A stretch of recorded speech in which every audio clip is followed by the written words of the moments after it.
तिमी हुर्किँदै जाऊ, म तिमीलाई पछाडिबाट आँट दिँदै जान्छु। तिमी सिक्दै जाऊ, म तिमीलाई सक्दो सिकाउँदै जान्छु।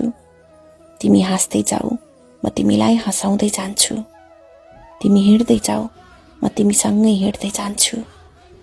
त्यतिन्जेलसम्म जबसम्म तिमी चाहन्छौ, जबसम्म तिम्रो मुटुले मलाई बोलाउँछ, मेरो पाइला सदैव तिम्रो लागि अगाडि बढ्नेछ।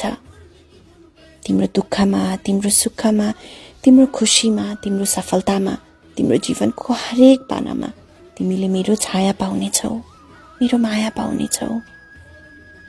तिमी बिनाको जीवन कस्तो थियो कल्पनामा पनि आउँदैन अहिले त, किनकि तिमी बिनाको जीवन सायद केवल जिउनको लागि जिएको थिएँ मैले।